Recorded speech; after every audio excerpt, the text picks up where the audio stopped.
यकीन मानिए आज एक पुराना वीडियो मिला है। बहुत ही शानदार वीडियो है। वीडियो मोदी जी का है। ये वीडियो तब का है जब वो गुजरात के मुख्यमंत्री हुआ करते थे। और सवाल पूछने का अंदाज देखिए, वो मनमोहन सरकार से कितना हेवी सवाल करते थे और जवाब मांगते थे। पहले आप वीडियो सुनिए, फिर मैं सवाल करूंगा। मुझे जवाब दीजिए, ये जो आतंकवादी है, ये नक्सलवादी है, उनके पास शस्त्र और बारूद कहां से आता है? वो तो विदेश की धरती से आता है और सीमाएं संपूर्ण रूप से आपके कब्जे में है। सीमा सुरक्षा बल आपके कब्जे में है। मैंने उनको दूसरा सवाल पूछा। हमने कहा आतंकवादियों के पास धन आता है, हवाले से आता है, पूरा मनी ट्रांजैक्शन का कारोबार भारत सरकार के कब्जे में है, आरबीआई के अंडर में है, बैंकों के माध्यम से होता है। क्या प्रधानमंत्री आप इतनी निगरानी नहीं रख सकते कि ये जो धन विदेश से आकर के आतंकवादियों के पास जाता है आपके हाथ में है, आप उसको क्यों नहीं रोकते हैं? मैंने तीसरा सवाल उनको पूछा कि विदेशों से घुसपैठिए आते हैं, घुसपैठिए आतंकवादियों के रूप में आते हैं, आतंकवादी घटनाएं करते हैं, भाग जाते हैं।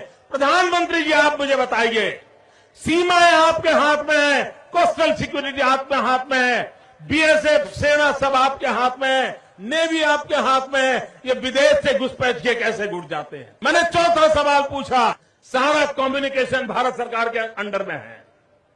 कोई भी अगर टेलीफोन पे बात करता है, ईमेल भेजता है, कोई भी कम्युनिकेशन करता है, भारत सरकार उसको इंटरप्ट कर सकती है। इंटरप्ट कर करके जानकारियां पा सकती है कि आतंकवादी गतिविधि के अंदर कौन सा कम्युनिकेशन चल रहा है और आप उसे रोक सकते हो। मैं पूछना चाहता हूं प्रधानमंत्री जी को, इस विषय में आपने क्या किया है? मैंने पांचवा सवाल उनको पूछा कि आप विदेशों में जो आतंकवादी भाग चुके हैं, जो लोग विदेश में बैठ करके हिंदुस्तान में आतंकवाद की घटनाएं कर रहे हैं, उनको प्रत्यारोपण के द्वारा हिंदुस्तान लाने का हमें अधिकार होता है। आपकी विदेश नीति में वो क्या ताकत है? एक बार इन पांचों चीजों पर कुछ करके दिखाइए, आतंकवाद जड़ मूल से उखड़ जाएगा।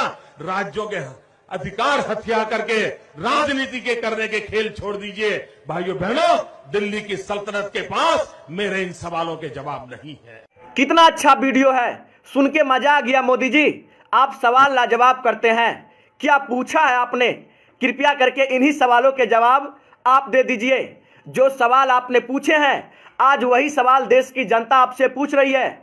आज कोई मनमोहन नहीं है, आज कोई नेहरू नहीं है, आज कोई गांधी नहीं है। आज देश के प्रधानमंत्री आप हैं। वो प्रधानमंत्री जो अपने आप को कहता है कि मेरा सीना 56 इंच का है। दिल्ली सरकार के पास कोई जवाब नहीं था, क्योंकि उस समय मनमोहन जी प्रधानमंत्री थे, जिसे आप कहते थे कि 46 इंची का सीना है। ठीक है, उनके पास जवाब नहीं था, लेकिन आज तो 56 इंच के सीना वाला प्रधानमंत्री है। आपके पास तो जवाब होना चाहिए। देश की जनता को बताइए, वो आतंकवादी जो हमारे देश पे हमला करता है, उसके पास गोला बारूद कहां से आया? ये सभी विदेश से आते हैं। तो सीमा सुरक्षा आपके पास है, बीएसएफ आपके पास है। क्या आप देश की निगरानी नहीं कर सकते हैं? आप जवाब दीजिए। आतंकवादियों के पास पैसा कहां से आता है? दाना पानी कहां से आता है? विदेश से आता है। कैसे आ जाता है मोदी जी? रिजर्व बैंक आपके पास है, पैसा ट्रांजैक्शन की कंपनी आपके पास है, हर चीज आपके पास है। आज जवाब तो आप ही को देना होगा, दीजिए। विदेशों से घुसपैठिया हमारे देश में आ जाते हैं, कैसे आ जाते हैं? यही सवाल आपका था ना। आज आप खुद बताइए कैसे आते हैं। थल सेना आपके पास है, जल सेना आपके पास है, वायु सेना आपके पास है, फिर भी आतंकवादी हमारे देश में घुस जाते हैं। कैसे घुस जाते हैं मोदी जी, जरा बताइए। आप नेहरू से सवाल करते हैं, गांधी से सवाल करते हैं, मनमोहन से सवाल करते हैं, आपके पास है जवाब? यदि जवाब नहीं है तो आप माफी मांगिए देश की जनता से कि हम विपक्ष में रहते हुए सरकार को कोसते थे, लेकिन जब हम खुद सरकार में आ गए तो पाकिस्तान से जाके गले मिलते हैं, बिरयानी खाते हैं, लेकिन सवाल विपक्ष से करेंगे। यह कौन सी राजनीति है? आप करे तो रासलीला, कोई और करे तो करैक्टर ढीला। आतंकवादी हमारे देश में घुस जाता है 300 किलो बारूद लेके, आपको पता भी नहीं लगता। कहां गई वो आईबी, कहां गई रॉ? कोई विदेशी हमारे देश में बॉर्डर क्रॉस करता है 100 ग्राम गांजा लेके, तो हमारे देश की सेना पकड़ लेती है। लेकिन एक आतंकवादी हमारे देश में 350 किलो आरडीएक्स लेके घुस गया, आपको पता तक नहीं लगा। जिस सरकार को यह पता लग जाता है कि किसके फ्रिज में बीफ है, उस सरकार को यह नहीं पता लगा कि हमारे देश में एक आतंकवादी 350 किलो RDX लेके घुस गया।